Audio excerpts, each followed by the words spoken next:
Okay, so we still need to remember why we started. Actually, I'm the person and who tell the China PGMs story and the China PGMs demand of China market. So I'm from Shenzhen City.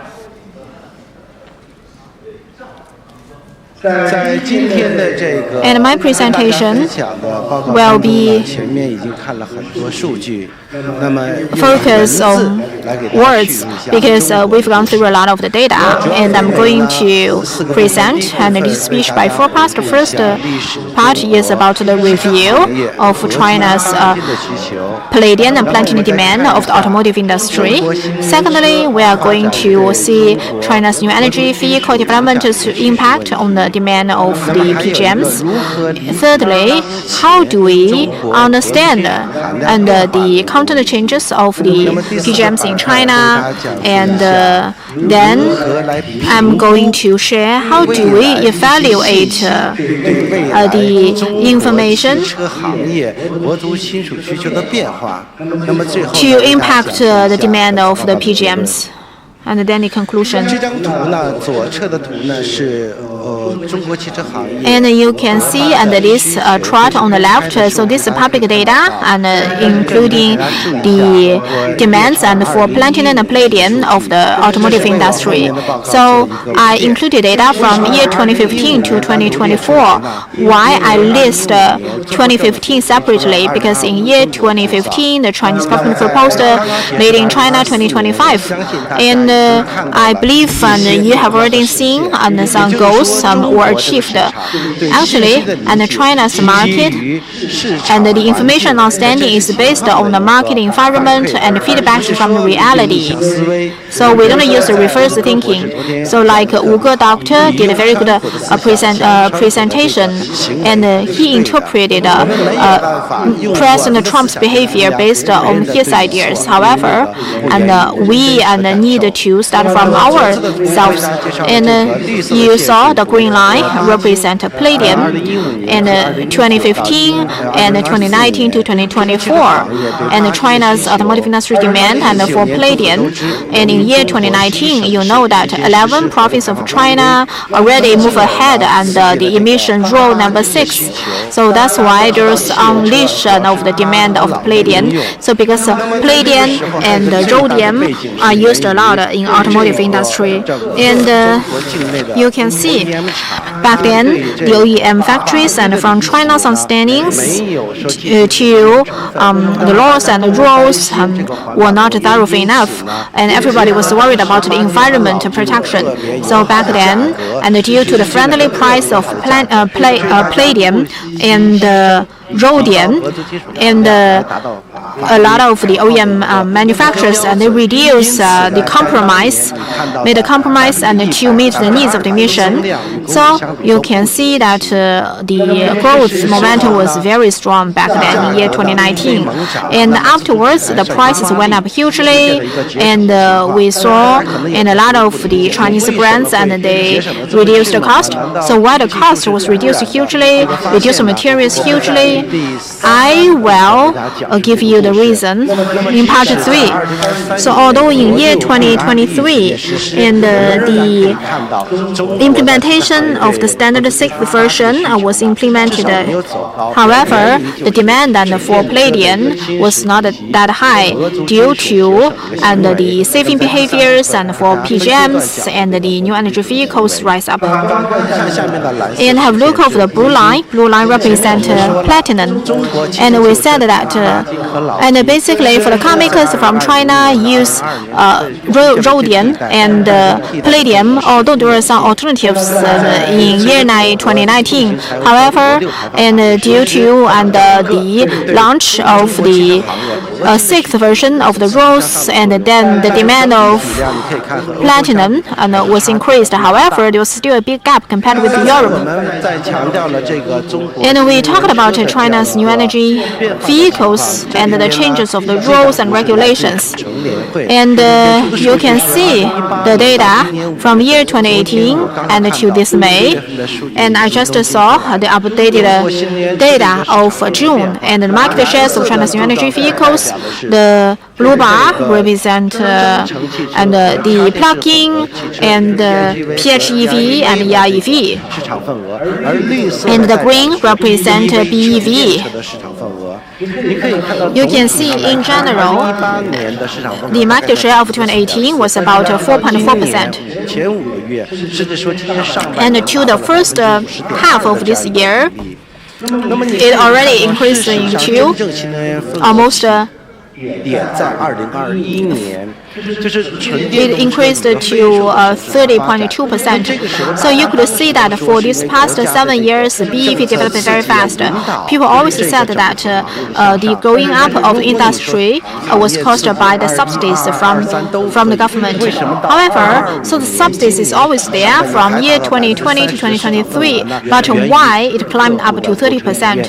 In this year, due to the reason is still about the purchase willingness and of the users. So actually, and the government subsidies are not the key nowadays. So because the clients, the customers, they have the awareness for choosing BEV and have look off on the bars in blue.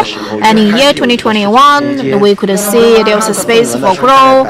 And in year 2021, the share was about more than 4%, and then up to 20%. So blue bar represent PHEV, and we always saw some news and saying that the charging facilities and on the high-speed way were very limited. But at least here now in Shenzhen, it's very easy for you to charge your vehicles, and you can see the green bars and from 24 to 2025, and you can see and the BEV basically the growth and has been slowing down a little bit. I personally believe that BEV will enter a very stable development stage.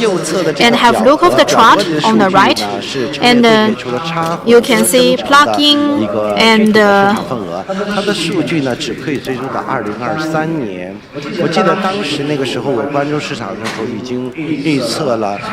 EREV, and I remember, and I already forecasted that the plug-in and will have very big market share.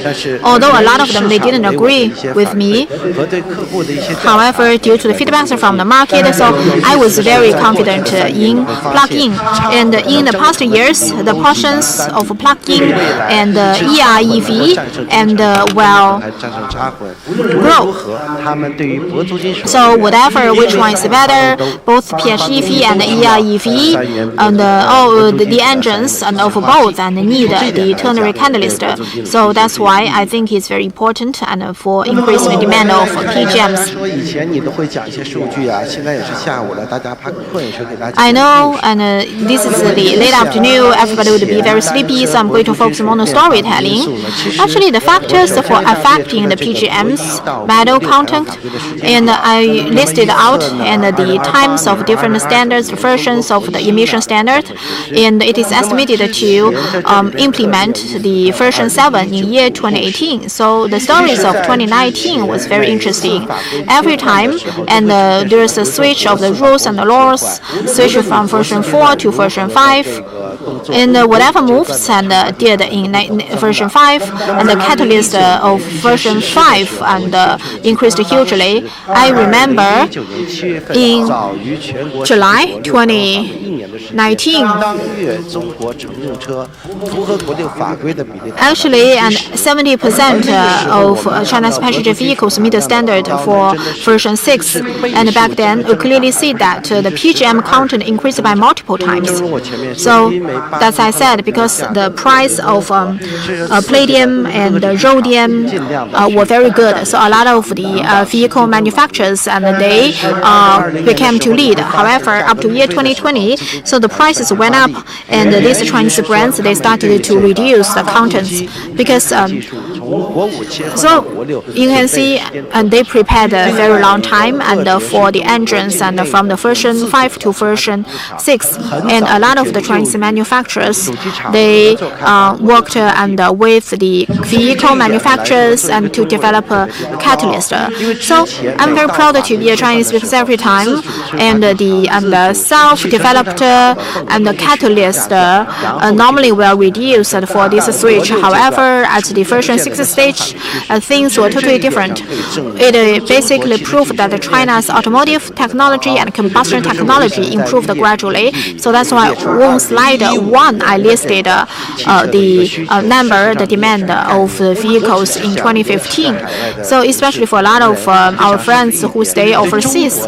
So you understand these two Chinese policies do not only limit it to the words, the text. So since year 2020, Chinese OEMs started to work on the promoting lasting 6 months, and for joint venture brands, they have adopted a different strategy. Usually, it took them 2 to 3 years. I'll be talking about their story later on.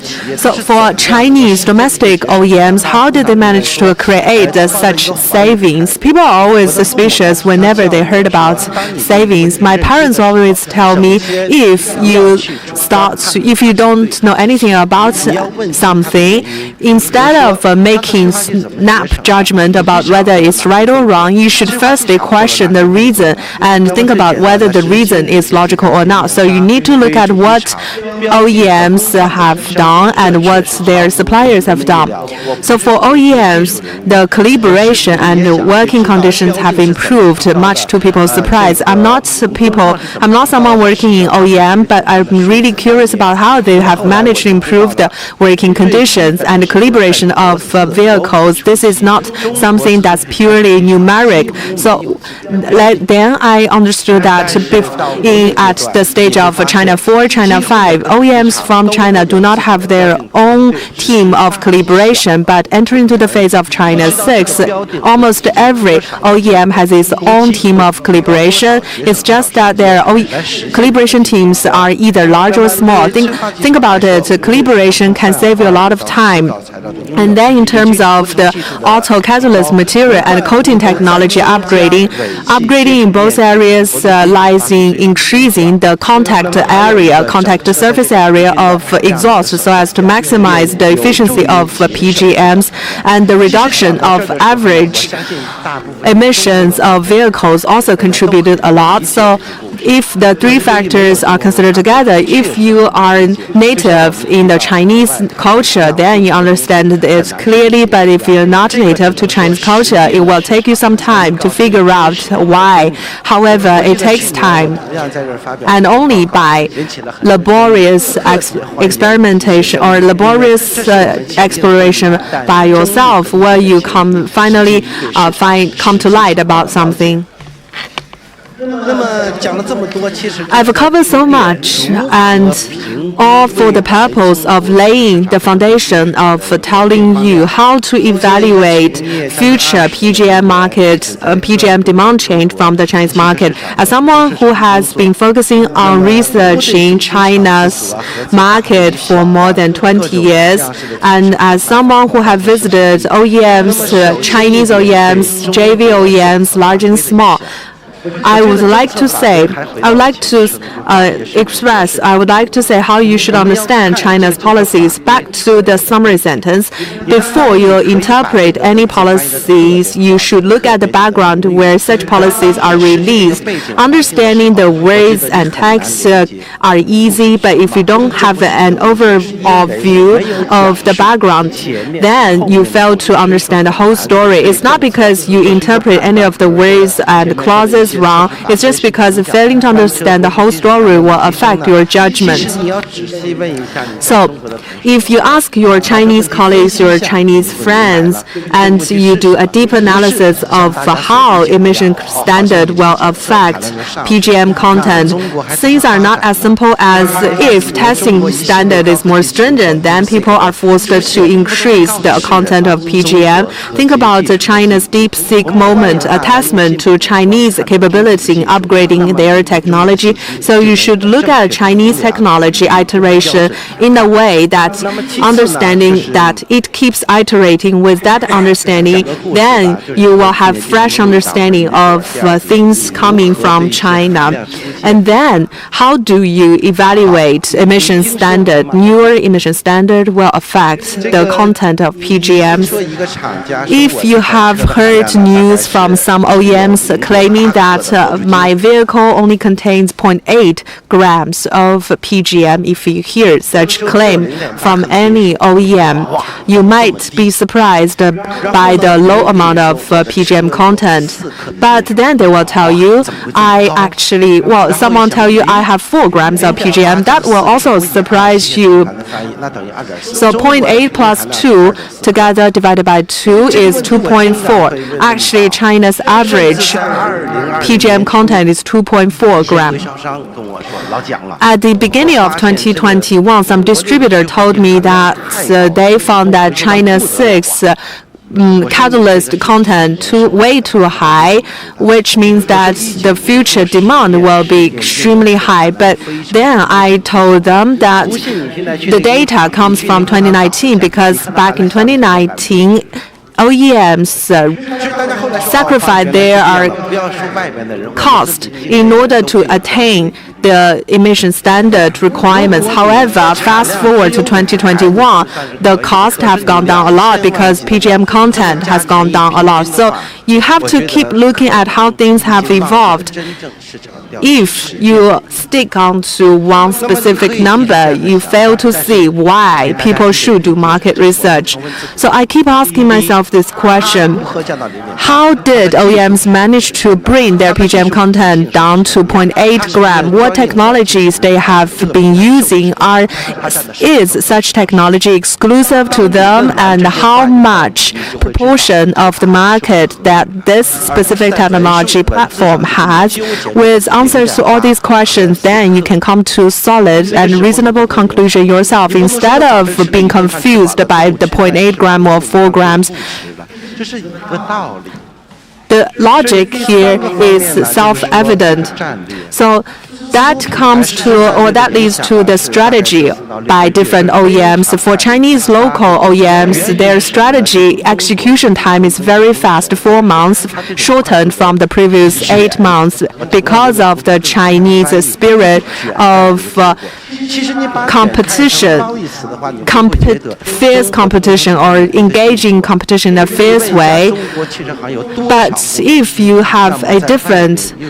look at the competition from China from another perspective, you will find that it shows that the engineers from Chinese OEMs, they keep pushing themselves, and the Chinese engineers, they respond to things really fast. Whenever I visit any OEM from China, whenever there is any new catalyst, the next round of strategy are already in the budding phase. 4 months vis-a-vis 1 to 2 years or even 3 years of JV brands. And in some cases, these new technologies are not controlled by teams based in China. So that's the difference. If, say, you want to have a conference discussing the application of new technologies, if you work for any JV brands, you need some time to arrange for the meeting.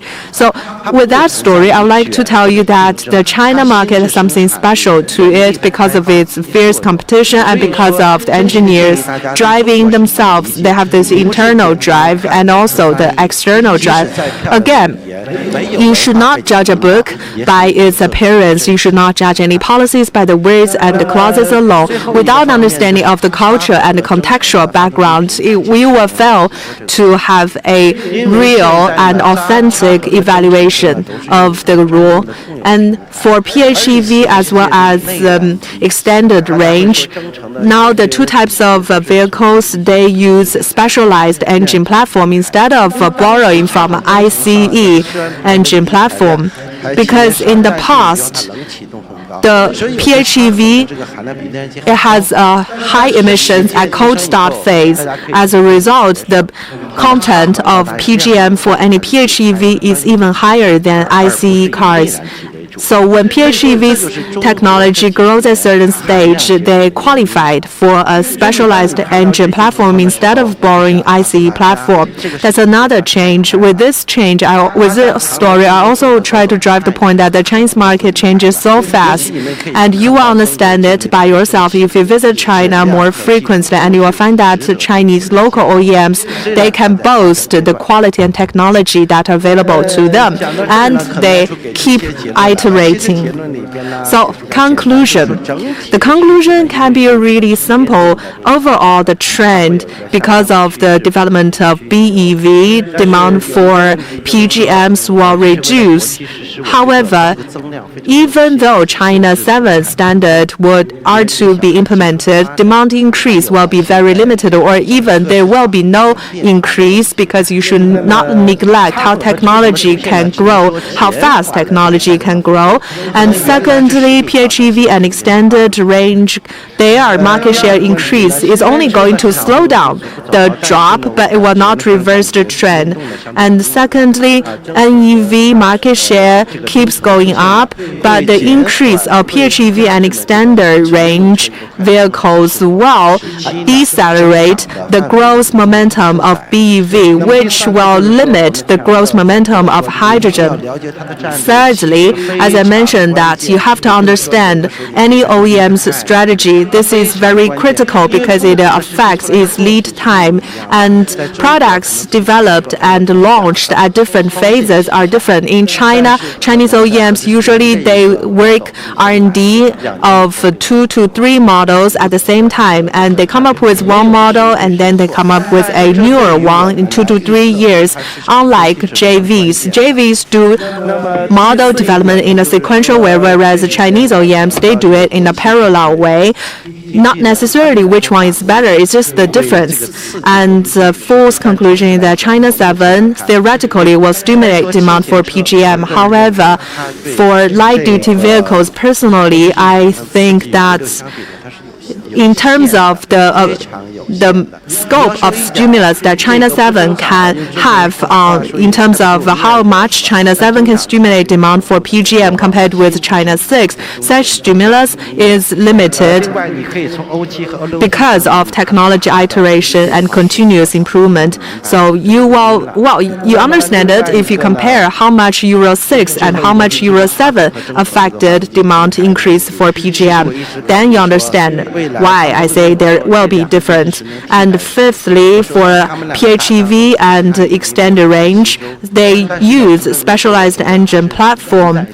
And I think they coexist for a reason. I cannot predict which one will ultimately prove to be dominant, but we hope that the PHEV and extended range, we hope their market share to grow or at least remain stable. That will help with PGM's demand support. So I think that for any country or for any family, for any individuals, do not simply rely on one thread. You have several lines running in parallel. So for China, I do predict increased market share for PHEV and extended range, but in the future, if PHEV and extended range were to have larger market share, then there will be independent platforms developed for them. But all in all, we think that China 6 stimulus already reached its limited ceiling, and Chinese OEMs may start the next round of savings. Thank you very much.